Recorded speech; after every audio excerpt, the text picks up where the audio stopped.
तो जी हाँ, नमस्कार। मैं हूं कृतिका और आज डीडी डायलॉग में हम बात कर रहे हैं बात बदलते बिहार की। बिहार में स्टार्टअप की आज हम बात कर रहे हैं, क्योंकि इससे पहले हमने बात की है उद्योगों को लेकर, उद्योग की क्रांति किस तरीके से बिहार में आई है। क्योंकि जब हम विकसित राष्ट्र की बात करते हैं तो उस विकसित राष्ट्र को बनाने के लिए हर राज्य की जरूरत होती है, अपनी अपनी भूमिका होती है। और ऐसे में बिहार के अंदर उद्योग की भूमिका तो खास है ही, लेकिन क्या वाकई स्टार्टअप की भूमिका भी खास है? क्योंकि पूरे देश में अगर हम देखें तो केंद्र सरकार की तरफ से तमाम स्टार्टअप को आगे बढ़ाया जा रहा है। और इस समय पूरे देश की अगर हम बात करें तो 1,80,000 से ज्यादा स्टार्टअप है जो इस पूरे देश में चल रहे हैं। लेकिन अकेले बिहार की अगर हम बात करें तो बिहार में 3,700 से ज्यादा स्टार्टअप हैं जो आज अभी तक रजिस्टर्ड किए गए हैं। और खास बात इसमें यह है कि इनमें से 3,000 स्टार्टअप ऐसे हैं जो बीते 5 सालों के अंदर ही रजिस्टर्ड हुए हैं, जबकि जो स्टार्टअप की जो नीति है सरकार की बिहार के अंदर वो 2017 में लाई गई थी। लेकिन उसके बाद में बीते 5 सालों में स्टार्टअप की तरफ लोगों का रुझान हुआ है, नए नए युवा आ रहे हैं और अपने अपने आइडियाज लेकर आ रहे हैं। सरकार भी पूरी मदद कर रही है। लेकिन कहते हैं कि चार दीवारी में बैठ करके ये तमाम बातें नहीं होती, और इसीलिए डीडी न्यूज की जो टीम है वो ग्राउंड जीरो पर उतरी। स्टार्टअप के बारे में आखिर कितनी सहायता लोगों को मिल रही है और क्या कुछ उनकी प्रतिक्रिया है, वो सब डीडी न्यूज ने जानी है। सबसे पहले ये रिपोर्ट आपको दिखाते हैं, फिर करेंगे हम अपने खास मेहमानों से चर्चा। कभी बिहार को बीमारू राज्य कहा जाता था। वो दौर था जब काम के अवसर इतने कम थे कि लोग अपना घर आंगन गांव छोड़कर दिल्ली, मुंबई, अहमदाबाद या दूसरे शहरों में रोजगार की तलाश में निकल पड़ते थे। लेकिन अब तस्वीर बदल रही है। आज अपने ही लोगों के लिए बिहार में रोजगार के नए अवसर बन रहे हैं। बिहार अब सिर्फ एक राज्य नहीं बल्कि अपने लोगों का सहारा बनता जा रहा है, एक नया आत्मनिर्भर प्रदेश। आइए अब संतोष कुमार की कहानी उन्हीं की जुबानी सुनते हैं। मेरा नाम संतोष कुमार हुआ। क्योंकि बाहर में ना बहुत सारी परेशानी आती है। एक तो आने जाने की समस्या, वहाँ जाने के बाद रूम की का समस्या, कभी छुट्टी नहीं मिली। तो मैं तो यही कहूँगा बिहार वासियों को कि बाहर पलायन नहीं करें, अपना बिहार में काम करें। ऐसा बहुत सारी फैक्ट्री अपनी खुली हुई है, यहाँ आकर रोजगार करें, बढ़िया से रहें। और मुझे तो बहुत अच्छा लग रहा है, अंदर से ऐसा फील होता है कि मैं अभी घर पे हूँ। यहाँ मैं अभी प्रोडक्शन सुपरवाइज़र हूँ और मैं कटिंग डिपार्टमेंट को देखता हूँ, क्या कटिंग वगैरह जो भी है वो मैं इशू करवाता हूँ। आइए मिलते हैं बिहार के रहने वाले रविकांत सिंह से।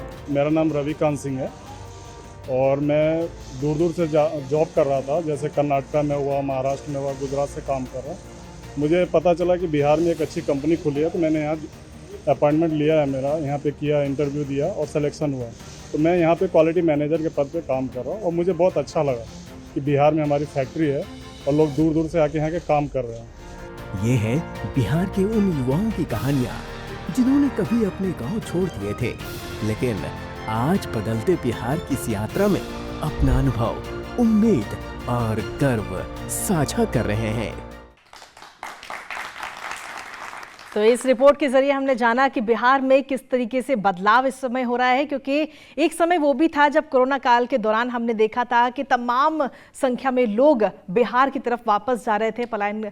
तो ऐसे में सवाल ये उठता है कि क्या अब बिहार बदल रहा है? क्योंकि स्टार्टअप नीति तो सरकार की तरफ से चालू की गई है, लेकिन वो वाकई ज़मीनी स्तर पर कितनी मदद कर रही है? और आज इसी पर चर्चा करने के लिए हमारे साथ खास मेहमान इस वक्त मंच पर मौजूद हैं। सबसे पहले उनसे आपका रूबरू कराते हैं, फिर करेंगे चर्चा की शुरुआत। सबसे पहले आपसे मिलवाना चाहेंगे रोडवेज के सीईओ और को फाउंडर हैं दिलकुश कुमार जी, जो कि ऐप सर्विस के जरिए कैब प्रोवाइड कराते हैं आमजनों को। दिलकुश जी, बहुत बहुत स्वागत है आपका। इसके बाद में वैमानिक एरोस्पेस के सीईओ मनीष दीक्षित जी, जो कि ड्रोन के जरिए किसानों की पूरी तरह से मदद कर रहे हैं। मनीष जी, बहुत बहुत स्वागत है आपका भी। हमारे अगले मेहमान हैं पावरी ऑर्गेनिक फार्म्स के सीईओ और को फाउंडर आलोक कुमार जी, जो कि ऑर्गेनिक फल सब्जियों को किसानों से लेकर के आम जनता के घर घर तक पहुंचाते हैं। बहुत बहुत स्वागत है आलोक जी आपका। इसके साथ ही हाउस ऑफ मैथिली के फाउंडर और क्रिएटिव डायरेक्टर हैं मनीष रंजन जी, जो कि मैथिली को प्रमोट कर रहे हैं, लगातार लोगों को घर तक रोजगार पहुंचा रहे हैं। बहुत बहुत स्वागत है मनीष रंजन जी। और अंत में हमारे साथ खास मेहमान जुड़े हुए मिथिला एंजल नेटवर्क और मिथिला स्टेक प्राइवेट लिमिटेड के फाउंडर अरविंद झा जी, जो कि छोटे छोटे स्टार्टअप्स को बढ़ावा देते हैं, प्रमोट करते हैं, उनको फंडिंग करते हैं। तो आज चर्चा इन्हीं सभी मेहमानों से होगी और साथ ही जानेंगे इन सभी मेहमानों से कि स्टार्टअप, जब कोई भी व्यक्ति किसी भी काम को शुरू करता है, स्टार्टअप करता है, तो ऐसे में क्या कुछ चुनौतियां उनके सामने आती हैं। सबसे पहले दिलकुश जी, आपसे जानना चाहेंगे, आप इस समय बिहार के अंदर लोगों को सुविधा प्रोवाइड करा रहे हैं, आने जाने के लिए यातायात को सुगम बना रहे हैं, एक कैब ऐप आपने शुरू की है, क्या किस तरीके से वो काम करती है और कैसे ये आइडिया आया आपके पास? हम 2016 से इस इंडस्ट्री में है, टैक्सी इंडस्ट्री में, और बस 2016 से काम करते करते समस्याएं दिखती गई और उस समस्या का समाधान निकालते निकालते आज बिहार की सबसे बड़ी मोबिलिटी कंपनी बन गई। तो जनरली जो बेसिक जो हमारी रोडवेज है वो बिहार के हर गांव को शहर से जोड़ रही है, वन वे राइड देकर। मतलब अगर बिहार की पहले बात करें तो पहले बिहार में कोई पटना उतर के गांव जाना चाहता था या गांव से पटना आना चाहता था तो उनको टैक्सी के लिए दोनों तरफ का किराया बेयर करना पड़ता था। हमको ये एक बहुत बड़ा गैप दिखा बाज़ार में और मुझे लगा अगर इस चुनौती से हम लड़ सकते हैं और इसमें अगर 2-4 साल 5 साल दे सकते हैं तो लोगों के प्रॉब्लम को ये सॉल्व करेगा और बहुत तेज़ी से रोडवेज ब्रांड बनेगी। और हम लोग 2022 में रोडवेज स्टार्ट किए थे और आज अच्छा लगता है, जो अगर ChatGPT से भी कोई पूछता है जो बिहार की सबसे बड़ी मोबिलिटी कंपनी कौन है तो रोडवेज का नाम आता है। चलिए, बहुत अच्छा लगा आपकी यह सफ़र की पूरी कहानी सुनकर। हमारे साथ में इस वक्त मनीष दीक्षित जी भी जुड़े हुए हैं। मनीष जी, किसानों की स्थिति एक समय वो था कि काफ़ी दयनीय हालात थे किसानों के, और आज के टाइम में अगर हम देखें तो जो उनके किसानों के जो बच्चे हैं वो खेती किसानी से दूर भागते थे, लेकिन अब वापसी उसी दौर में नज़र आ रहे हैं। और आज के टाइम में अगर हम देखें तो ऑर्गेनिक खेती का भी काफ़ी ज़्यादा जलवा हम देख पा रहे हैं। आप किस तरीके से किसानों की मदद कर रहे हैं ड्रोन के ज़रिए? हमारी कंपनी बिहार में हमने 2022 में स्टार्ट किया ड्रोन मैन्युफैक्चरिंग का काम। और हम लोगों ने बिहार को सिलेक्ट इसलिए किया क्योंकि हमने देखा कि बाहर के स्टेट्स में जो ड्रोन अवेलेबल हैं उनकी प्राइसिंग काफ़ी हाई है, 5 लाख रुपए 7 लाख रुपए, जो कि एक फार्मर के लिए बहुत चैलेंजिंग हो जाता है इतना अमाउंट खर्च करके उसकी सर्विस लेना और परचेस करना ड्रोन को। हमारी कंपनी ड्रोन सेल्स भी करती है और सर्विस भी देती है और हमने बहुत कम दाम में ड्रोन बनाए हैं। हमारे ड्रोन सिर्फ 3,50,000 से स्टार्ट हैं, विथ 2 ईयर वारंटी कंप्लीट हम लोग प्रोवाइड करते हैं। साथ में हम लोग फार्मर को हैंड होल्डिंग सपोर्ट प्रोवाइड करते हैं जिससे कि वो स्प्रे सर्विसेज का कार्य आसानी से कर सकें जी। और हम लोग स्प्रे सर्विसेज का भी मॉडल लेकर के आए क्योंकि 3,50,000 रुपये भी बहुत होता है किसानों को खर्च करना। तो हम लोगों ने उनके लिए मॉडल लॉन्च किया स्प्रे सर्विसेज का, जिसमें उसका अगर 2 एकड़ ज़मीन है तो सिर्फ वो 600 रुपये देकर अपने 2 एकड़ ज़मीन पर स्प्रे करा सकता है। तो उससे क्या होता है, उसका समय भी बच रहा है और जो केमिकल से होने वाले नुकसान होते हैं उसको हेल्थ में, क्योंकि हमारे देश में प्रिकॉशन नहीं लेते हैं। जब केमिकल स्प्रे करते हैं हमारे खेतों में किसान, तो वो कोई प्रिकॉशन यूज़ नहीं करते हैं हेल्थ से रिलेटेड, तो उनको बहुत सारे हेल्थ इश्यूज़ भी होते हैं। तो जब ड्रोन से वो छिड़काव करते हैं तो उनका कोई भी पेस्टिसाइड से डायरेक्ट कनेक्ट नहीं होता है, जिससे उन्हें काफ़ी ज़्यादा बेनिफिट मिल रहा है। प्लस समय भी बहुत कम लगता है, जहाँ पहले 1 एकड़ में 2 घंटे लगते थे, अब सिर्फ और सिर्फ 8 मिनट में 1 एकड़ कंप्लीट हो जाता है। इसके बाद वाटर भी बहुत सेव होता है। एग्रीकल्चर सबसे ज़्यादा पानी यूज़ करता है, फ्रेश वाटर। और पहले 1 एकड़ क्षेत्र में छिड़काव करने के लिए, स्प्रे करने के लिए 100 लीटर प्लस पानी लगता था। आज वही ड्रोन के माध्यम से सिर्फ 10 लीटर पानी में वो पूरा छिड़काव हो जाता है। तो ये जो हम लोगों ने ड्रोन सर्विसेज का शुरू किया, तो इससे क्या होगा कि छोटे जो किसान हैं 1 एकड़ 2 एकड़, क्योंकि भारत का जो लैंड होल्डिंग है वो ज़्यादा से ज़्यादा 2 एकड़ का एवरेज जाता है जी। तो हम लोगों ने उनको ध्यान में रखते हुए ड्रोन एज अ सर्विस की योजना चालू की, और जिसमें हमारे साथ बहुत सारी कंपनीज़ भी जुड़ी, जैसे UPL जुड़ी हुई है, इफ़को है, बायर, सिंजेटा है, और भी बहुत सारी छोटी कंपनी है एग्रोकेमिकल्स।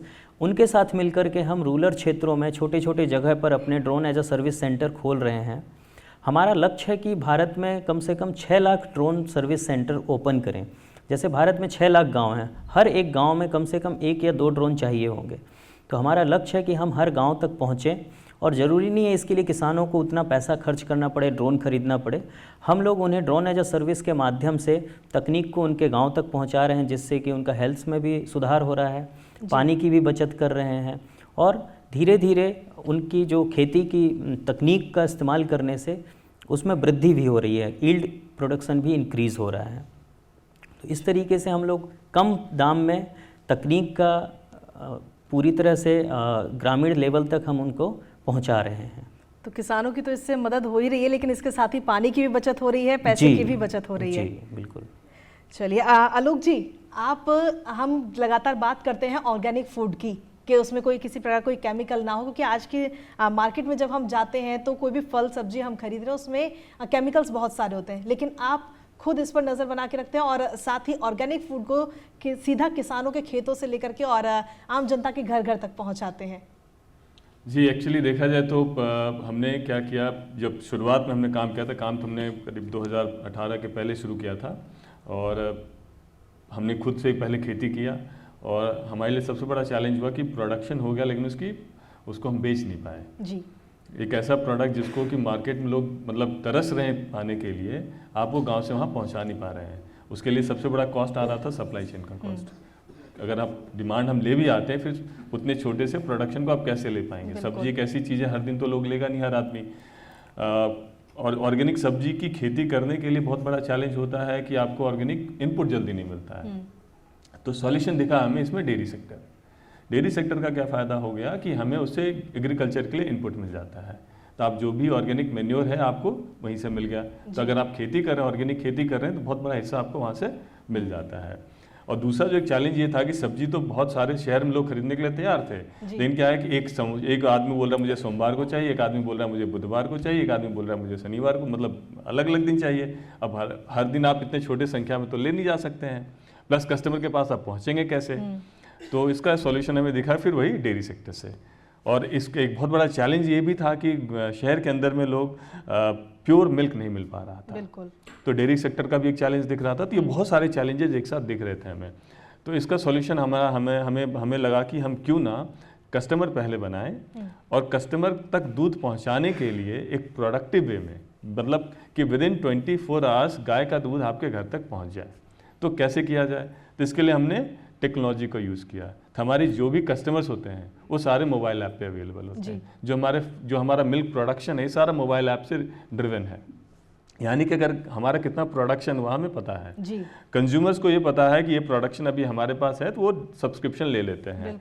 और जब उनका सप्लाई हो रहा है तो उसका बिलिंग भी उनको पूरा दिख जाता है। आज की तारीख में अगर वो चाहें सिर्फ पटना शहर वो चूज़ करेंगे, उसकी एरिया में रहते हैं डालेंगे, उसके बाद उनको अपना वहाँ पे सब्सक्रिप्शन बनाना है। नेक्स्ट डे जो लड़का उस एरिया में जाता है उसका उनको नाम दिख जाएगा, मोबाइल ऐप पे उसका लोकेशन दिख जाता है और कस्टमर्स को उस लड़के का नंबर मिल जाता है। बिलिंग सारा ट्रांसपेरेंसी के साथ हो जाता है। यानी कि जिस काम को करने के लिए हमें लगता था कि बहुत मेहनत का काम है, वो बड़े आसान तरीके से काम हो गया। अब इससे क्या हो गया कि हमारे को कस्टमर्स मिलने शुरू हो गए, क्योंकि दूध एक ऐसी चीज़ है हर दिन चाहिए इंसान को, और प्योर दूध मिलता नहीं है। जैसे आप जानते हैं कि दूध जितना सफ़ेद है इसका कारोबार उतना ही काला है। तो अगर हम कस्टमर को ये कॉन्फिडेंस दे दें कि ये जो दूध आपको मिल रहा है सफ़ेद है और कारोबार भी पूरी सफ़ेदी के साथ हो रही है, तो बहुत बड़ा कस्टमर बेस हमारा पटना में बना।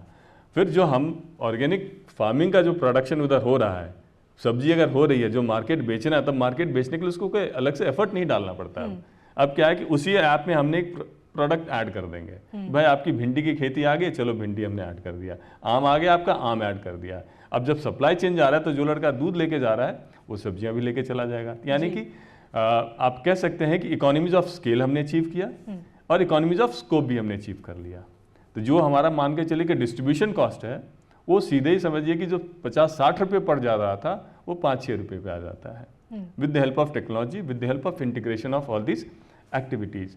इस तरीके से हमने कहीं ना कहीं जो हमारा वेस्टेज था उसको हमने ख़त्म किया। जो एक प्योर मिल्क मार्केट में ऐसी पहुंच नहीं पा रहा था, खराब हो जा रहा था किसान के घर में। कोरोना के टाइम में कितने लोगों ने आपने देखा होगा कि लोग सड़क पे दूध बेच रहे थे, सड़क पे टमाटर बेच रहे हैं। अब उनको परेशानी, एटलीस्ट अगर हमारे साथ वो जुड़े हुए हैं तो उनको वो परेशानी नहीं मिलती है। एट द सेम टाइम अगर किसी माँ को अगर उसके बच्चे के लिए प्योर दूध नहीं मिल पा रहा था, तो आज की तारीख में एटलीस्ट वो कह सकते हैं कि भाई हमारे बच्चे को आज हम वही दूध पिला रहे हैं जो बचपन में वो कभी गाँव में पिया करते थे, अपने गाय का शुद्ध दूध। इस तरीके से हो गया कि कस्टमर को भी अच्छा सामान मिल रहा है, किसान को भी अच्छा दाम मिल रहा है, और एनवायरनमेंट की भी अपनी बचत हो रही है, क्योंकि अगर आप केमिकल फ्री सारा काम कर रहे हैं तो कहीं ना कहीं मान के चलिए कि आप एनवायरनमेंट को भी बचा रहे हैं। तो ये इस उद्देश्य के साथ हमने ये काम शुरू किया और अभी कर रहे हैं। चलिए, ये काम हम उम्मीद करते हैं कि बहुत जल्दी आप बिहार के बाहर जो अन्य राज्य हैं वहाँ भी आप शुरू करें, ताकि जो बड़े बड़े शहरों में लोग रह रहे हैं उन तक भी ये शुद्ध स्वच्छ चीज़ें पहुँच पाएँ। इसकी शुभकामनाएं हमारी तरफ से आपको। मनीष जी, आपसे मैं जानना चाहूँगी, आपने जो बिहार का कल्चर है उसको आगे बढ़ाने की कोशिश की अपने स्टार्टअप के जरिए, और साथ ही रोज़गार भी महिलाओं को मुहैया कराया है। मैं पहले अपने बारे में बता दूं आपको कि मैं मुंबई में वाईकॉम 18 और स्टार वर्ल्ड में एज ए फैशन कंसल्टेंट काम कर रहा था। और पैंडेमिक के दौरान जब मैं अपने होम टाउन आया तो जो वो दौर था सबने देखा है कि कितना मुश्किल दौर था। वहाँ एक चीज़ मैंने नोटिस किया कि छोटी छोटी जो फैमिलीज़ होती हैं जिनके घर के जो मुखिया होते हैं वो बाहर काम करने जाते हैं, उस टाइम पे जब वो लोग लौट के आए तो उनके पास खाने तक को पैसे नहीं होते थे जी। ये वो दौर था। और मैंने ये ऑब्ज़र्व किया कि वहाँ की जो लेडीज़ हैं, जो हाउसवाइफ्स हैं, उनको कहीं ना कुछ आर्ट का नॉलेज है या कुछ ना कुछ तो उनको आता है जो काम कर सकती हैं। तो इसी सोच के साथ हम लोगों ने हाउस ऑफ मैथिली की नींव रखी थी कि हम उन महिलाओं को मोबिलाइज़ करके उनको एक ट्रेनिंग दें और उनकी ट्रेनिंग को, उनके स्किल्ड को और थोड़ा पॉलिश करके उनसे कुछ अच्छे और बेहतर उत्पाद बना सकें जिसको मार्केट कर सकें। तो इसी शुरुआत के साथ हम लोगों ने सिर्फ 6 महिलाओं के साथ शुरू किया था हाउस ऑफ मैथिली को, और आज के डेट में जो है वो हमारे साथ 350 से ज़्यादा लेडीज़ जुड़ी हुई हैं जो ऑलरेडी स्किल्ड हो चुकी हैं और हमने उनको एम्पावर किया है। और वो बहुत ही अच्छे प्रोडक्ट्स बना रही हैं, हैंड पेंट से रिलेटेड हो या फिर एप्लिक से रिलेटेड हो, एम्ब्रॉयडरी से रिलेटेड हो। एंड उन प्रोडक्ट्स को जो है वो हम दुबई, US, फ्रांस हर जगह सप्लाई कर रहे हैं। तो हाउस ऑफ मैथिली को स्टार्ट करने का हमारा एक कोर विज़न ये नहीं था कि हम सिर्फ एक ब्रांड इस्टेब्लिश करें, बल्कि हमारा एक विज़न था कि हम बिहार के ऐसी जगहों पे, ऐसे विलेज पे जहाँ पे बहुत ही सुख सुविधाएं नहीं पहुँच पाती हैं बहुत आसानी से, उस जगह पे उन महिलाओं को हम स्किल्ड बना करके एक हम मास प्रोडक्शन की ओर हम लेके जा सके इसको। तो इसी क्रम में हम लोगों ने अभी समस्तीपुर में और बेतिया में हम स्टार्ट कर रहे हैं ट्रेनिंग सेंटर, पटना के दुल्हिन बाज़ार में हम स्टार्ट कर रहे हैं ट्रेनिंग कैंपेन, जहाँ पे हम अलग अलग ट्रेनिंग सेंटर इस्टेब्लिश कर रहे हैं और उन महिलाओं को हम एम्प्लॉयमेंट भी दे रहे हैं जी। तो ये मुझे लगता है कि एक अच्छी शुरुआत हो सकती है बिहार के आर्ट और कल्चर को जो है वो ग्लोबल प्लेटफॉर्म पे पहुंचाने की। बिल्कुल, क्योंकि कहते हैं कि देखिए, रोजगार अगर आप नौकरी करना चाहें तो नौकरी तो बहुत आसानी से मिल जाएगी, लेकिन तमाम बाकी लोगों को अपने साथ जोड़ करके उनको रोजगार देना, ये अपने आप में बहुत बड़ी बात होती है। और ये हमारे साथ जो मेहमान आज जुड़े हुए हैं, ये सभी इस काम को पूरी तरह से निभा रहे हैं, लोगों को जोड़ रहे हैं, उनको रोजगार दे रहे हैं। हमारे साथ में अरविंद जी भी इस वक्त जुड़े हुए हैं, जो काफ़ी स्टार्टअप को आगे बढ़ाते हैं, उनको प्रमोट करते हैं, फंडिंग करते हैं, नए नए आइडियाज़ भी उनके पास रोज आते हैं। अरविंद जी, बहुत बहुत स्वागत है आपका। आज सीधे तौर पर आपसे सीधा यही सवाल है कि आपने 4 आइडियाज़ इस समय सुने जो स्टार्टअप इन्होंने एक अलग उद्देश्य मकसद के साथ शुरू किए, और आपके पास भी रोज़ कई सारे आइडियाज़ आते होंगे बच्चों के और नए नए युवाओं के। जी हाँ, जैसे कि जब कार्यक्रम शुरू हुआ तो हम लोगों ने सुना कि जब तक बिहार का विकास नहीं होगा तब तक भारत का विकास की कल्पना करना भी थोड़ा सा गलत होगा। तो बिहार को तो डेफिनेटली आगे बढ़ना चाहिए। और पिछले 5 साल में हमने देखा कि जो विकास का जो गति है बहुत तेज़ हुआ। खासकर एक ACS थे डिपार्टमेंट ऑफ इंडस्ट्रीज़ में, संदीप पौंडरिक जी, वो बहुत ही ज़्यादा कर्मठ थे, बहुत ही ज़्यादा विजनरी थे, और उन्होंने जो अपना पूरा जी जान लगा दिया कि आगे हम सिस्टम को आगे बढ़ाएं, तो उसका ये फ़ायदा हुआ। और मुझे लगता है कि शार्क टैंक का भी जो एक घर घर तक शार्क टैंक पहुंच पाया है, तो एक फ़ायदा ये हुआ है कि आज बिहार का बच्चा जो है वो स्टार्टअप फाउंडर बनना चाहता है। मेरे पास 15 साल के, 16 साल के, 17 साल के बच्चियाँ भी जो कॉलेज में पढ़ रही हैं, वो सब एक फाउंडर बन के अप्रोच करते हैं कि मेरे पास ये आइडिया है, हम क्या कर सकते हैं, कैसे बढ़ा सकते हैं। हमने 2019 में एक एंजल नेटवर्क बनाया जिसका कि पर्पस यही था कि हम लोगों को आइडेंटिफाई कर सकें, थोड़ा बहुत उनको पूंजी दे सकें, क्योंकि सबसे ज़्यादा उनको पूंजी की और थोड़ी गाइडेंस की ज़रूरत है कि मार्केट कैसे हम बनाएं। तो सबसे पहले हमने जो पूंजी रेज़ किया था वो दिलखुश के लिए रेज़ किया था, करीब 50 लाख का सीड फंड हमने उनके लिए रेज़ किया था। उन्होंने बहुत ज़बरदस्त उससे काम किया, और अभी करीब 10-12 ऐसे स्टार्टअप्स हैं, चाहे वो एजुकेशन साइड में हो, चाहे वो हेल्थ साइड में हो। जो काम इन्होंने ट्रांसपोर्टेशन में किया है कंज्यूमर के लिए, वही हम लॉजिस्टिक्स में ट्रक के लिए करना चाहते हैं। अगर बिहार में, मतलब जो सबसे गरीब एक तरह से प्रदेश है, वहाँ पे सबसे ज़्यादा एक्सपेंसिव है ट्रक में सामान भेजना, तो एक नया स्टार्टअप है, तुरंत उस पर हम काम कर रहे हैं जो कि उस पर चेंज करा सकते हैं। एक स्टार्टअप है जो कि बिहार से, हम सोचते हैं कि बिहार में इंग्लिश नहीं पढ़ाते हैं, कर्पूरी ठाकुर की वजह से एक कर्पूरी जनरेशन शुरू होगी वहाँ पर एक, लेकिन बिहार के 2 बच्चे हैं जिन्होंने कि मुजफ्फरपुर कॉलेज में ही एक स्टार्टअप शुरू किया जो कि पूरे देश को अंग्रेजी सिखाने का काम कर रहा है और बहुत अच्छा कर रहा है। और 2-3 साल में आप देखेंगे, इंग्लिश यारी करके नाम है उसका, जिसके पास महाराष्ट्र से, तमिलनाडु से, केरला से उसके पास लोग जो है इंग्लिश पढ़ रहे हैं उसके यहाँ पे। ई कॉमर्स और क्विक कॉमर्स का बहुत बड़ा जलजला है और बहुत सारे ड्राइवर्स जो हैं वो बिहार से आते हैं। बिहार का बहुत बड़ा स्टार्टअप है ETM बाइक्स, जो कि 2000-3000 बाइक्स का एक नेटवर्क लेके आगे बढ़ रहा है। तो इन सबको आगे लेके हम बढ़ना चाहते हैं और हम देख रहे हैं कि धीरे धीरे बिहार में भी ना एक बदलाव आ रहा है, एटीट्यूड में लोगों के बदलाव आ रहा है। और मुझे याद है 1919, मतलब ऑलमोस्ट 100 साल पहले, एक हमारे ज़मींदार थे रजौर के, टंकनाथ चौधरी जी, और वो पूर्णिया के कॉलेज के भाषण में, उनका एक जो 50वां साल का भाषण था पूर्णिया में, वो भाषण में कहते हैं कि जो राज सेवा का कीड़ा बिहार में लगा हुआ है, एक हमारे यहाँ पे घुन बोलते हैं, मतलब घुन जैसे चावल में लग जाता है, गेहूं में लग जाता है, कि राज सेवा को जो घुन हमारे यहाँ लगा हुआ है ये हमारी आर्थिक पतन का कारण बनने वाला है। ये 100 साल पहले राजा ने बोला और हमको वाणिज्य में जाना चाहिए। और फिर वो एक श्लोक देते हैं कि वाणिज्यते वस्ते लक्ष्मी, तो मतलब आप अगर जनरेशनल वेल्थ बनाना चाहते हैं, आप भले ही IAS बन जाए, भले ही IPS बन जाए, और अगर आप ऑनेस्ट हैं मान लीजिए, तो आपके बच्चे भी जॉब के लिए ढूंढते रहेंगे। लेकिन अगर आप सक्सेसफुल बिजनेस बन जाएं तो हो सकता है कि आपको 20-25 साल में एक जनरेशनल वेल्थ आप क्रिएट कर लेंगे अपने बच्चों के लिए, जो कि पूरा बिहार बदल देगा। और ये जो एक उनका 100 साल पुरानी उनकी कल्पना थी, मुझे लगता है अब पिछले 5 साल में धीरे धीरे हो रहा है। और दिलखुश जैसे या मनीष जैसे जब ब्रांड एम्बेसडर बनेंगे तो ये शायद ये चेंज पूरा एक्सेलरेट होगा। और इसमें बिहार सरकार का, ऑफ कोर्स सेंट्रल गवर्नमेंट का भी जो स्टार्टअप के ऊपर पॉलिसी है बहुत फेवरेबल है। मुझे लगता है कि टॉप 5 पॉलिसीज़ कोई भी स्टेट में देखें तो बिहार का पॉलिसी है। थोड़ा सा अभी फ़िलहाल एग्जीक्यूशन में थोड़े से गैप्स हैं, थोड़ा उसको टाइट कर लिया जाए तो जो मोमेंटम है पिछले 2 महीने में, जैसे हमने देखा करीब 25,000 नए आइडियाज़ बिहार में सबमिट हुए हैं। ये दिखाता है कि बिहार बदल रहा है। और मुझे लगता है कि अब टाइम आ गया है कि बाहर के लोगों को भी सोचना चाहिए और बिहार को री-रेट करना चाहिए। जैसे हम स्टॉक्स या बाहर के इन्वेस्टमेंट में देखते हैं कि कोई कंपनी नीचे आ गई थी बहुत, उसके बाद उन्होंने कुछ चेंज किया, कुछ रीस्ट्रक्चर किया और उसको री-रेटिंग करते हैं, मतलब एनालिस्ट बोलते हैं इसका री-रेटिंग होना चाहिए। मुझे लगता है कि टाइम आ गया है कि लोगों को री-रेटिंग करना चाहिए।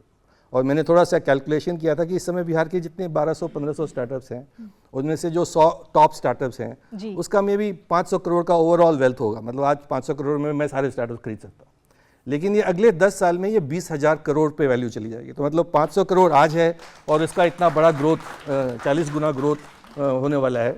तो मैं तो कहूँगा जो ये शो देख रहे हैं आप लोग, थोड़ा सा बिहार को थोड़ा री-रेट कीजिए, उसको नई नज़र से देखिए और अगर हो सके तो बिहार में इन्वेस्ट कीजिए, क्योंकि जहाँ पे सबसे ज़्यादा ब्रोकन सिस्टम होता है वहाँ पे सबसे ज़्यादा ग्रोथ होता है।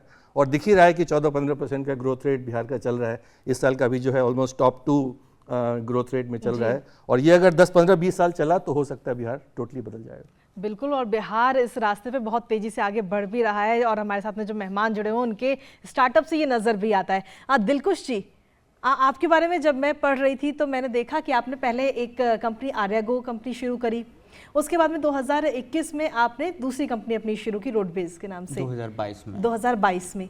तो इसकी पूरी क्या कहानी है?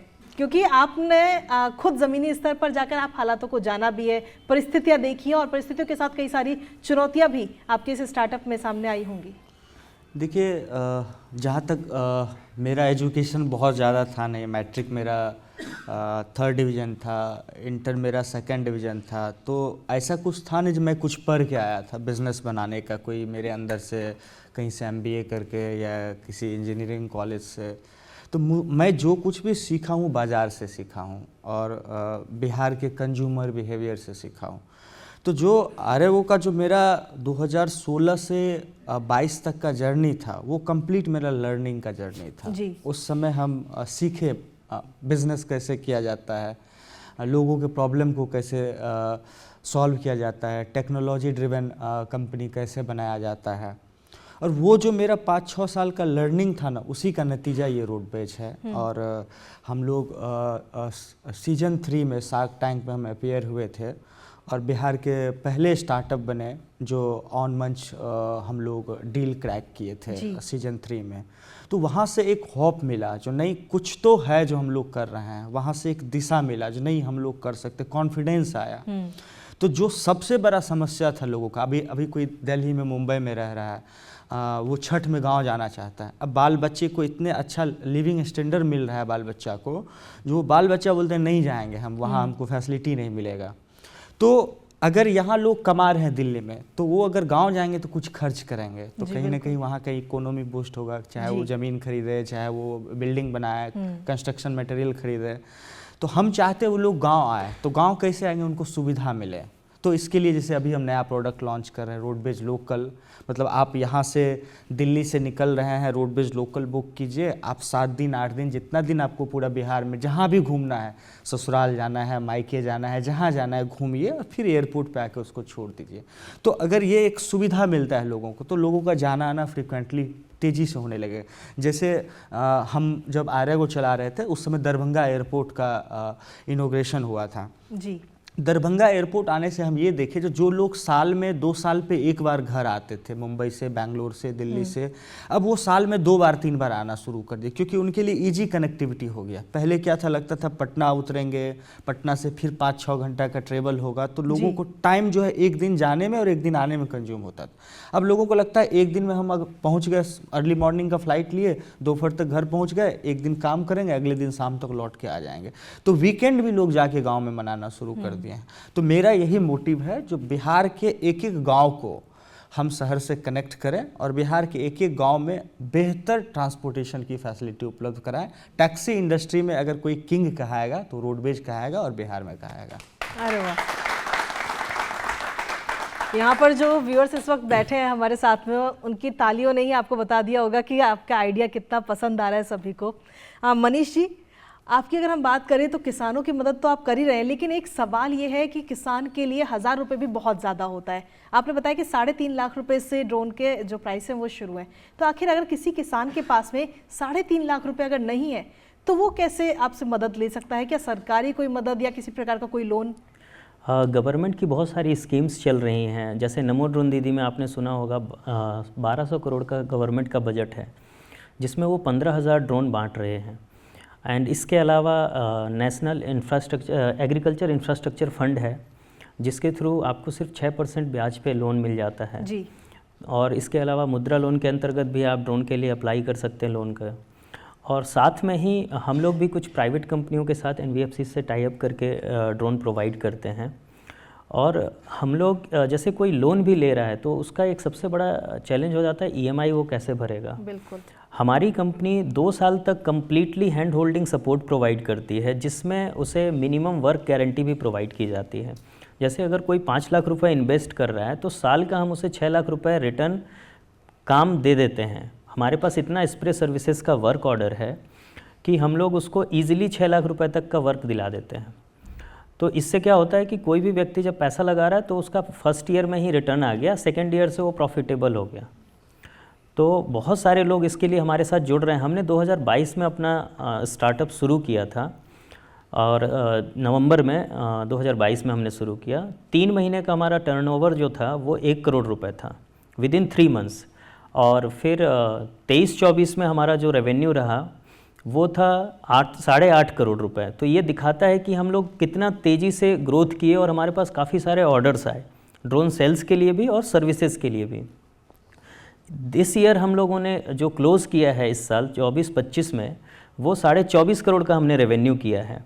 और आज के समय में हमारे पास 60 करोड़ से ज़्यादा का वर्क ऑर्डर है स्प्रे सर्विसेज के लिए, और धीरे धीरे और ऑर्डर्स आते जा रहे हैं। और हमारे पास सेल्स के लिए भी काफ़ी ज़्यादा लीड्स आती है। एवरी डे हमारे पास पूरे देश से अराउंड 60 से 70 लीड्स आती है ड्रोन परचेस करने के लिए, क्योंकि जब उन्हें दिख रहा है ना, जैसे अगर वो इंडिविजुअल के लिए लेगा तो थोड़ा कॉस्टली पड़ता है उसे, लेकिन वो ये देखता है कि हम अगर अभी 5 लाख रुपए कहीं से अरेंज करके ख़रीद लेते हैं ड्रोन, तो 1 साल में वो 6 लाख रुपए मिनिमम कमाता है। और कई क्षेत्र ऐसे हैं, जैसे हमारे कुछ क्लाइंट्स हैं जो एक ड्रोन से 1 साल में 10-10, 12-12 लाख रुपए कमा रहे हैं।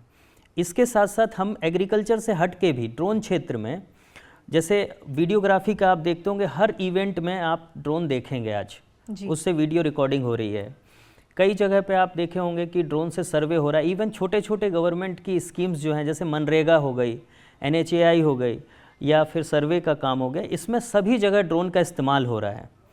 तो हम लोग अपने जो हमसे जुड़ते हैं कंपनी में, हम उसे फार्मिंग तक सीमित नहीं रखते, क्योंकि फार्मिंग का एक सीज़न होता है। जैसे 3 महीने का एक फसल का, 4 महीने का फसल का एक समय है, उसके बाद वो फ्री हो जाता है। तो हम उसे वीडियोग्राफी ड्रोन, सर्विलेंस ड्रोन और सर्वे ड्रोन, इन सब की ट्रेनिंग भी देते हैं, प्लस ये ड्रोन भी प्रोवाइड करते हैं। ऐसा नहीं है सिर्फ एग्रीकल्चर दे दिए छोड़ दिए। तो इसके वजह से क्या होता है कि वो पूरे साल तक इंगेज रहता है और नई तकनीक से डिफरेंट मनी, उसके जो रेवेन्यू जनरेशन स्ट्रीम है वो इंक्रीज़ हो गई, सिर्फ वो एग्रीकल्चर पे डिपेंड नहीं रहा। तो लोग काफ़ी इसमें इंटरेस्ट ले रहे हैं और बहुत तेज़ी से हमारी कंपनी के पास बहुत सारे ऑर्डर्स भी आ रहे हैं। और जिस तरीके का मॉडल जो हमने 2 साल का हैंड होल्डिंग सपोर्ट दिया, ये अभी मैं ये कह सकता हूँ कि भारत में कोई भी कंपनी इस तरीके का भी प्रोवाइड नहीं कर रही कि उसे साथ में वर्क ऑर्डर प्रोवाइड करे। और ये हम अश्योरिटी देते हैं उसको कि अगर मान लीजिए वर्क ऑर्डर नहीं मिलता है तो जो आपका लोन का EMI है 15,000 रुपये प्रति माह, वो हमारी कंपनी बियर करती है।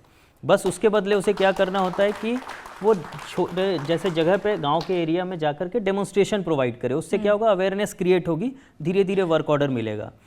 तो ये चीज़ें हम कर रहे हैं, मतलब तकनीक को हम बहुत कम दामों में, प्लस उसके फेवर में कैसे हम लोग कर सकते हैं चीज़ें कि उसको जो भी पैसा इन्वेस्ट कर रहा है वो रिग्रेट ना करे। कोई भी अगर किसान जुड़ता है तो उसे जैसे हमारे प्रधानमंत्री जी का भी सपना है कि किसानों की आमदनी दुगनी करना है। तो मैं ये कहना चाहता हूँ कि सिर्फ 3 लाख रुपए, 4 लाख रुपए लगा के, 5 लाख रुपए लगा के अगर आप 10 लाख रुपए कमा रहे हैं, जिसमें हम लोग एग्रीकल्चर के साथ साथ दूसरे वर्टिकल भी ओपन करते हैं, सर्विलेंस और सर्वे वगैरह। और भविष्य में आप देखेंगे कि हर पुलिस स्टेशन पे भी 2-3 ड्रोन मिलेंगे आपको। जो पेट्रोल गाड़ी है उस पे भी ड्रोन्स मिलेंगे, क्योंकि ड्रोन्स आपको एरियल सर्वे करके देता है। पेट्रोल गाड़ी रोडों से निकल जाती हैं और क्राइम बगल में हो जाता है 2 किलोमीटर अंदर, लेकिन ड्रोन क्या करेगा, वो पूरा सराउंडिंग 1-2 किलोमीटर का आपको व्यू देता है। तो ये फ्यूचर होने वाला है ड्रोन तकनीक। जैसे आप देख रहे हैं बहुत सारे गवर्नमेंट इनिशिएटिव्स आ रहे हैं ड्रोन के लिए, अभी डिफेंस सेक्टर में। और हम लोग बिहार के अंदर ही R&D करके, जो ब्रेन होता है, दिमाग कहते हैं उसको ड्रोन का, फ्लाइट कंट्रोलर, हम लोग फ्लाइट कंट्रोलर बिहार में ही बना रहे हैं।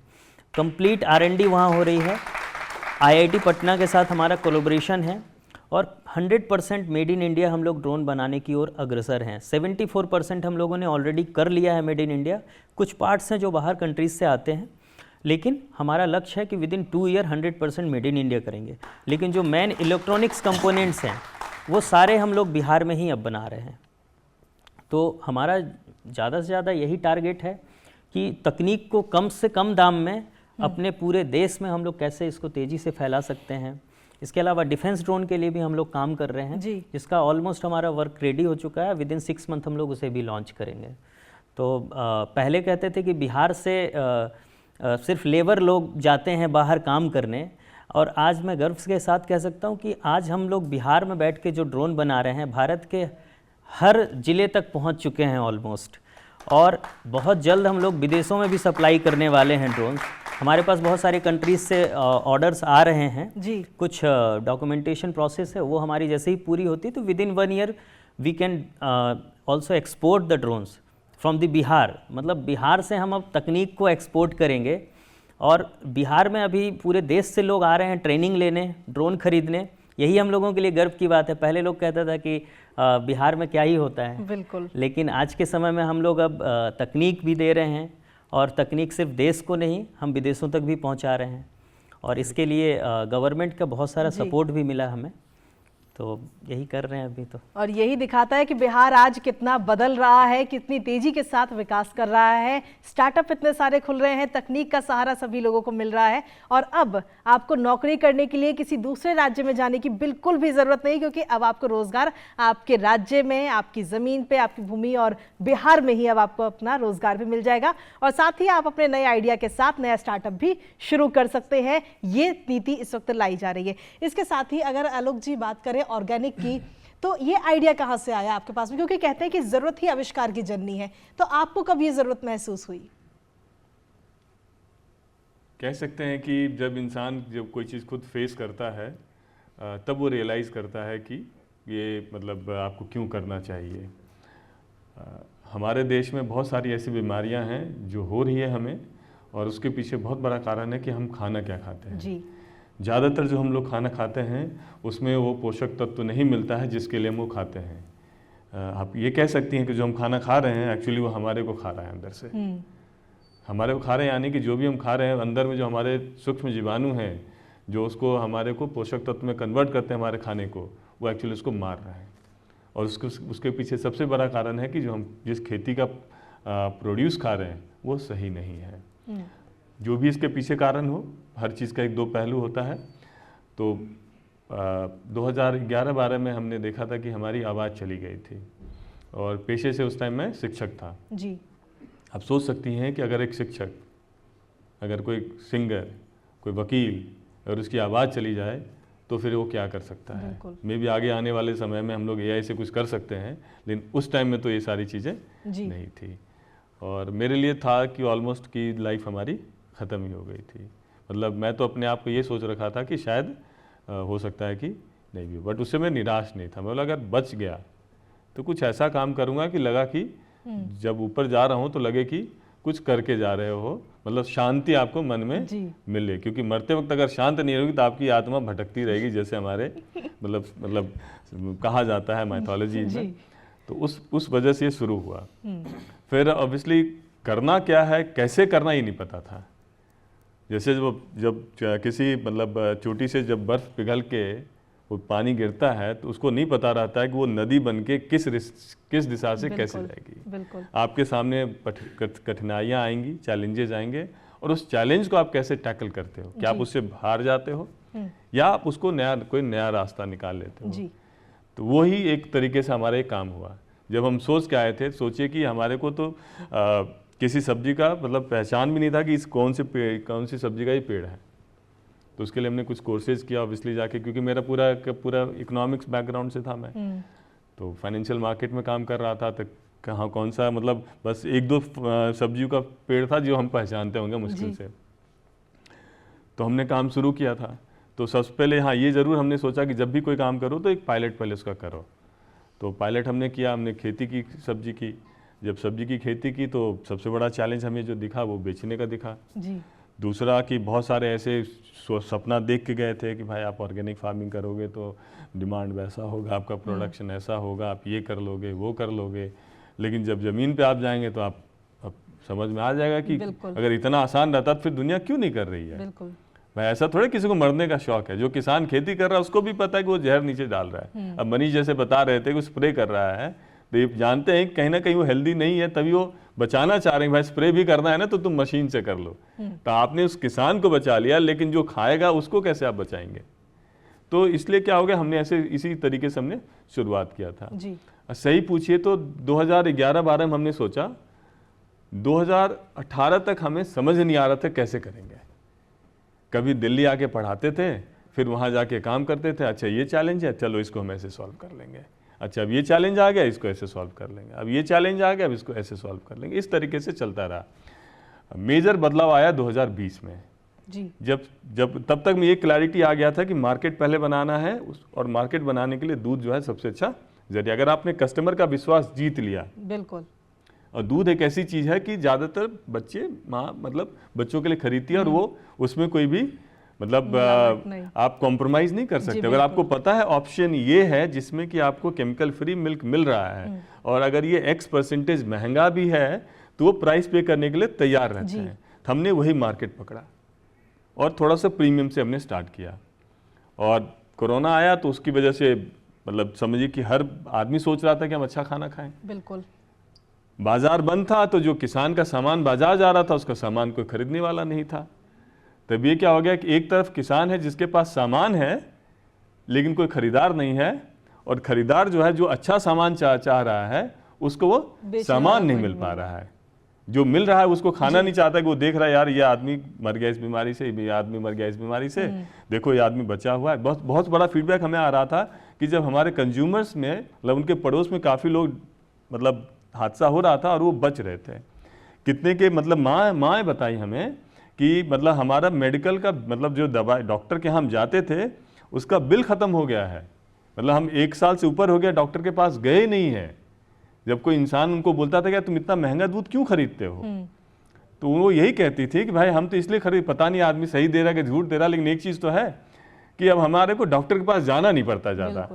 बहुत कोई बड़ी बीमारी आ गई तभी जाना पड़ेगा, बट जो नॉर्मल बीमारी की वजह से हमें अब जाना नहीं पड़ता, तो उसकी वजह से हमें लगता है कि हेल्दी कितने बच्चे हैं जो दूध पी के बड़े हो गए, हम देख रहे हैं आज की तारीख में।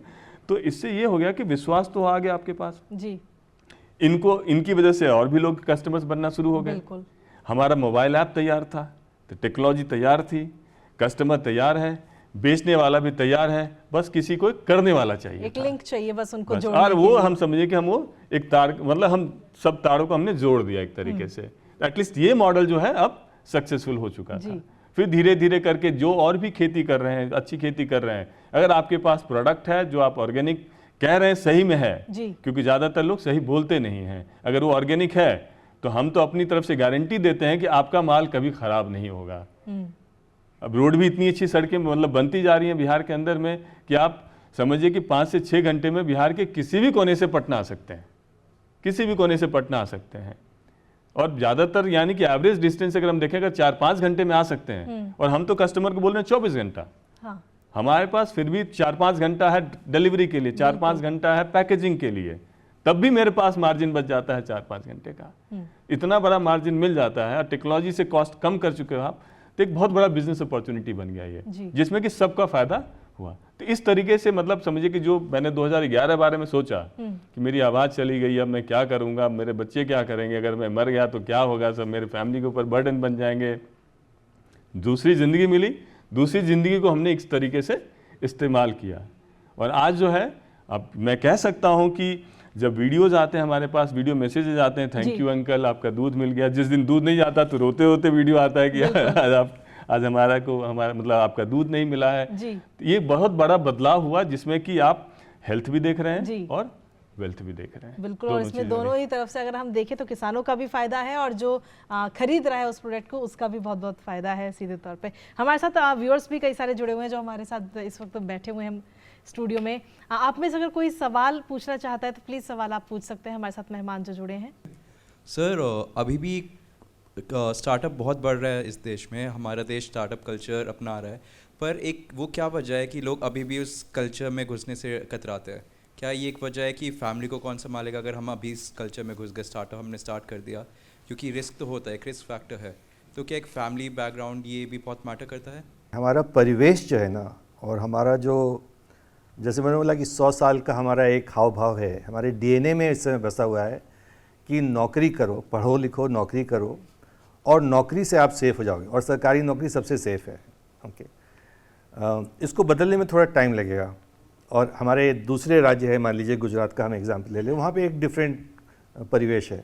वहाँ पे है कि आप 18-19 साल के हो गए तो आप अपना बिजनेस शुरू करो, चाहे छोटा सा दुकान ही शुरू करो, या हो सकता है आपकी परिवार मिलके, आपकी कम्युनिटी मिलके आपको 40-50 लाख का फंड दे दें कि आप जाके अपना धंधा शुरू करो। और धंधा नहीं है तो कम से कम स्टॉक मार्केट में आओ, पैसे पे आओ, पैसे पे ज़्यादा फोकस है और नौकरी पे कम फोकस है। लेकिन ये बहुत जल्दी बदल रहा है, और मुझे लगता है कि और तेज़ी से बदलेगा। जैसे जैसे हमारे नए ब्रांड एम्बेसडर्स शुरू होंगे स्टार्टअप सिस्टम में, और अभी जैसे पिछले 2 साल में हम थोड़ा सा कोशिश कर रहे हैं कि आईटी जो इंफॉर्मेशन टेक्नोलॉजी है उस पर भी काम किया जाए, क्योंकि बिहार में आईटी की भी जॉब्स की बहुत बड़ी कमी है। एक हमने दरभंगा में भी यूनिट बनाया जहाँ पे कि अभी 15-16 लोग काम कर रहे हैं, और वहाँ से हम सॉफ्टवेयर एक्सपोर्ट कर पा रहे हैं। तो ये हमेशा से पोटेंशियल था कि आप क्यों नहीं कर पा रहे बिहार से सॉफ्टवेयर का काम। मुझे लगता है ये भी आप 2 साल में देखोगे कि बदल जाएगा, और जैसे जैसे समाज के लिए नए हीरोज़ बनेंगे वैसे वैसे समाज बदलेगा। अगर आप पीछे चले जाओ 500-600 साल, मान लीजिए संस्कृत का हमारे यहाँ पे, खासकर मैं मिथिला से आता हूँ, मधुबनी से आता हूँ, संस्कृत का बहुत बड़ा बोलबाला था। हर गांव में संस्कृत के प्राचार्य, बड़े बड़े एक प्रोफेसर्स या उपाध्याय लोग रहते थे, और हर गांव में उनकी इज्जत थी। तो संस्कृत आप पढ़ो इसलिए क्योंकि आपको इज्जत मिलता है, आपको पैसा मिलता है, आपको राज्य सरकार से मिलता है।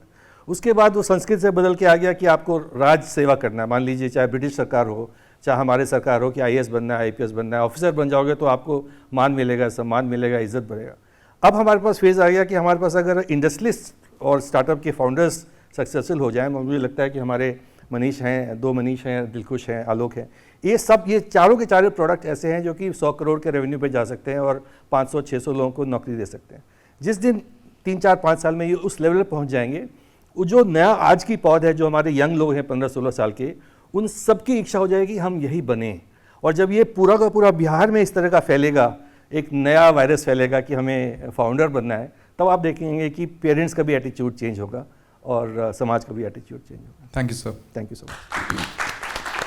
सर, ऐसा कहने में कोई दो राय नहीं है कि जो भी मोस्ट प्रॉफिटेबल बिजनेस होती है वो ट्रेडिशनल बिजनेस पे होती है, और बिहार जैसे जगहों पे या झारखंड जैसे जगहों पे जहाँ पे ट्रेडिशनल बिजनेस पे बहुत ज़्यादा मतलब पैसा बनाया जा सकता है, तो सर जो एग्जिस्टिंग मार्केट में जो प्लेयर होते हैं उनके साथ में हम लोग जैसे एक सिंगल प्लेयर कैसे उनके साथ कम्पीट कर सकता है? बात सही है कि जो ट्रेडिशनल बिजनेस है और जो कन्वेंशनल बिजनेस है, एग्जिस्टिंग बिजनेस है, उसमें आप बड़ा काम कर सकते हैं। जैसे हमने 2 साल पहले देखा कि अपनी मुजफ्फरपुर में शाही लीची होती है, ओके, रायगढ़ का मतलब अल्फोंसो मैंगो बिल्कुल सबके सर पे चढ़ा हुआ है कि अल्फोंसो मैंगो हमें खाना है। अगेन हम लोग जो है बिहार से आते हैं, हमें लगता है कि लंगड़ा को छोड़ के और कोई मैंगो ही नहीं होता है, मान लीजिए। तो 2 साल पहले हमने शुरू किया कि नहीं, हम डायरेक्टली D2C मॉडल पे, डायरेक्ट टू कंज्यूमर मॉडल पे लीची और मैंगो का काम शुरू करेंगे। और पहले साल 2000 किलो के करीब किया, इस साल करीब 20,000 किलो का D2C का काम हुआ है। तो अगर आप ढंग से करेंगे तो 5 साल में वो 2 लाख किलो पर पहुंच जाएगा आपका मैंगो का व्यापार या लीची का व्यापार। आपको अपना इनोवेशन देखना है कि आप उसको जो ट्रेडिशनल बिजनेस है उसको आप डिसरप्ट कैसे कर सकते हो, उसमें आप इनोवेटिव फैक्टर कैसे ला सकते हो। जैसे इन्होंने बताया कि इन्होंने टेक्नोलॉजी के थ्रू मिल्क के लिए ऐप डिस्ट्रीब्यूशन के थ्रू पहले कस्टमर बना लिए। तो आपको अगर कन्वेंशनल बिजनेस के साथ कम्पीट करना है तो आप किसी टेक्नोलॉजी पे या किसी बिजनेस मॉडल पे या किसी प्राइसिंग मॉडल पे, कोई ऐसी सर्विस पे ऐसा कोई नया चीज़ लेके आइए कि कंज्यूमर आपके पास पहुंच जाए। और आपका एडवांटेज है कि आपके पास 14-15 करोड़ कंज्यूमर हैं, मतलब यूरोप की आधी पॉपुलेशन से बड़ी पॉपुलेशन हमारे पास बिहार में है, और वो हर आदमी जो है वहाँ पे कम से कम 10,000 रुपये महीना खर्च कर रहा है। तो आप समझ लीजिए कितना बड़ा बाजार है हमारे पास जिसमें कि आप कर सकते हैं। तो मैं यही बोलूँगा कि आप थोड़ा अपना इनोवेशन वाला मैट्रिक थोड़ा ऊपर कीजिए, ज़रूर आपको स्पेस मिलेगा। एक सवाल मेरा है, सवाल ये है कि बिहार की जब भी बात आती है, कीमत जाती है रंगदारी की, माफियागिरी की, क्योंकि आपने कुछ स्टार्टअप शुरू किया, कोई इंडस्ट्री लगा रहे हैं, कुछ कर रहे हैं, तो वहाँ कुछ लोग पहुँच जाएंगे और रंगदारी मांगेंगे। क्या इससे आप लोगों को 2-4 होना पड़ा? और जैसा आपने कहा लो कि 2012 में आप सोच रहे थे, दिलकुश ने कहा 2016 में सोच रहे थे, तो सरकार जो स्टार्टअप पॉलिसी लाई उससे कितना फ़ायदा आप लोगों को मिला? अगर आप देखेंगे, मैंने जैसे भी कहा था कि 2020 में मतलब बाजार एकाएक मिला हमें और सप्लाई भी मिला और उससे मतलब आया, लेकिन हमारे पास पूंजी नहीं थी जी। बिजनेस है लेकिन पूंजी नहीं है। मतलब हमारे पास समझिए कि बॉटल्स खरीदने के लिए पैसे नहीं थे, मतलब खरीदार बैठा हुआ है, बेचने वाला बैठा, मतलब जो सप्लाई करने के लिए बैठा हुआ था। तो इसका बहुत बड़ा फर्क पड़ा जब हम स्टार्टअप बिहार से फंडिंग लिए। इनफैक्ट स्टार्टअप बिहार के लिए फंडिंग के लिए हम गए भी नहीं थे, हमें लगा यहाँ तो कुछ होना जाना है नहीं, ये पूरा ब्यूरोक्रेटिक कल्चर है बिहार में, एक बहुत ये चीज़ है, मतलब माना जाता है, लेकिन अब ये चीज़ें ख़त्म हो गई थी। एटलीस्ट स्टार्टअप के लिए हम बोल सकते हैं, बाकी के लिए तो हम नहीं किए हैं, तो इसलिए हमारे को उस पर हमारे नहीं बता सकते हैं। तो हमने स्टार्टअप इंडिया में अप्लाई किया हुआ था, वहाँ पे सब कुछ हो गया था। तो इंक्यूबेशन सेंटर्स ढूंढ रहे थे हम। तो हमारे एक हमारे कंज्यूमर थे, कॉलेज में प्रोफेसर थे, तो हमने बोला यार कि आपके यहाँ पे है क्या? बोले नहीं, स्टार्टअप इंडिया तो नहीं है, लेकिन स्टार्टअप बिहार है, आप उसमें क्यों नहीं अप्लाई करते हो? मैंने कहा यार उसमें तो बहुत मुश्किल है, कहाँ से हो पाएगा ये? बोले आप करो तो सही। तो पहले हम स्टार्टअप इंडिया का एप्लीकेशन भर चुके हैं, स्टार्टअप बिहार का उसके बाद में हमने एप्लीकेशन दिया। और मेरे पास सिर्फ 3 दिन बचा था स्टार्टअप इंडिया के लिए, क्योंकि 3 साल के अगर आपकी कंपनी रजिस्टर्ड हो गई है, 3 साल के बाद आप नहीं अप्लाई कर सकते थे। 28 दिसंबर को हम 3 साल कंप्लीट कर रहे थे, हम बात कर रहे हैं 24 दिसंबर को। तो हमने कहा एप्लीकेशन तो हो गया, लेकिन इंक्यूबेशन सेंटर्स तो ढूंढना है हमें। बोला कि वो कर लेना, आप पहले स्टार्टअप बिहार कर दो। स्टार्टअप बिहार में हमने अप्लाई किया और हमें लगता है कि ये 25 दिसंबर की बात है 2023, और हमारे पास ये 4 फरवरी को फंड आ गया था जी। कहीं कुछ नहीं जाना पड़ा, सब सारा पोर्टल से हुआ था। और अभी तो मैं मतलब समझिए कि पब्लिकली तो नहीं, प्राइवेटली कम से कम नहीं तो 25-30 लोगों को हमने वहाँ पे भेजा हुआ है, जो भी बाहर काम कर रहे हैं। सबको बोलते यार तुम कहाँ काम कर रहे हो, यहाँ पे आओ, 10 लाख तुम्हारे हाथ में रखा हुआ है, जो भी दिमागी खुड़क है तुम्हारे अंदर में, ये काम करना है, वो काम करना है, 10 लाख सरकार तुम्हें दे रही है, एटलीस्ट ट्राई तो करके देख लो, कहीं हो सकता है तुम भी अगले बहुत बड़े बिजनेसमैन बन जाओ बिहार से। तो ये एक बहुत बड़ा फर्क पड़ा, जिससे कि हमारे व्यापार मतलब जो हमने काम किया उसको एटलीस्ट हम double triple with in a year कर पाए। और रंगदारी तो नहीं कहीं किसी ने नहीं, मांगी नहीं। फोन करके कि भाई ये कर रहे हो, अब रंगदारी भी देनी पड़ेगी बिहार में तो? कृतिका जी, मैं थोड़ा इस पे एक जी, अपना इंसाइट दे देता हूँ, आपको शेयर करता जी। हूँ। मुझे क्या लगता है कि जो लोग 45 से ऊपर की एज है जिनकी, उन्होंने शायद, जैसे हम इंग्लिश में स्कार टिश्यू बोलते हैं, उनके मेमोरी में, उनके मन चित्र में ना एक जहन में उनका दर्द है या दुख है, एक पर्सनल शायद उनके पास एक्सपीरियंस है, तो वो इस मामले को लेकर बहुत ज़्यादा सेंसिटिव है और शायद अभी भी बाहर नहीं आ पाए हैं। लेकिन जो आज 20 साल का लड़का है, उसने कभी नहीं देखा। तो आज का जो लड़का है, आज का जो बिहार है, जैसे मैंने री रेटिंग की ज़रूरत है, इसलिए बोल रहा हूँ क्योंकि ये फ़िलहाल नहीं है। और फिलहाल मुझे लगता है कि थोड़ा सा एक नेगेटिव इशू दिलखुश के साथ भी हुआ था और सरकार ने पूरा सपोर्ट किया, मतलब एक विदिन 24 आवर्स सरकार का, पुलिस का पूरा सपोर्ट था। तो ये चेंज है, लेकिन ये और इसको मेरे ख्याल से सरकारी तंत्र को और इसको प्रमोट करने की, इन्फॉर्म करने की ज़रूरत है, क्योंकि लोगों के जहन में अभी भी ये बात है। ये डेफिनेटली इसको इग्नोर नहीं किया जा सकता। और आपने भी क्वेश्चन किया तो मतलब आपके जहन में भी होगा ही, लेकिन definitely on the ground situation change हो रहा है, मुझे ऐसा लगता है। जी अरविंद जी, कार्यक्रम को समाप्त करने का वक्त हो गया। एक आखिरी छोटा सा सवाल और आपसे जानना चाहूँगी मैं, क्योंकि जो व्यूअर्स इस वक्त हमें देख रहे हैं, अगर उनमें से कोई व्यक्ति अपना स्टार्टअप कुछ शुरू करना चाहता है, उसके पास कुछ आइडिया है, तो किन चीज़ों का ध्यान उसे रखना चाहिए? क्या मेंटली, फाइनेंशियली उसे कितना स्ट्रांग होना चाहिए? क्या कुछ चुनौतियों का सामना उसे करना पड़ सकता है? सबसे ज़्यादा ज़रूरी है कि आपके मन में एक होना चाहिए क्लियर कि आपका कस्टमर कौन है, आप किसके लिए ये स्टार्टअप करना चाह रहे हो और वो कितने पैसे देने वाला है और उसकी क्या नीड है।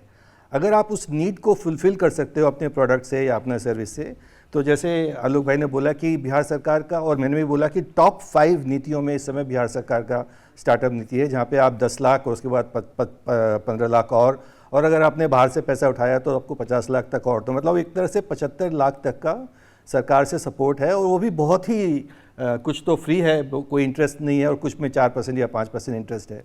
ये बहुत ही प्रोग्रेसिव नीति है।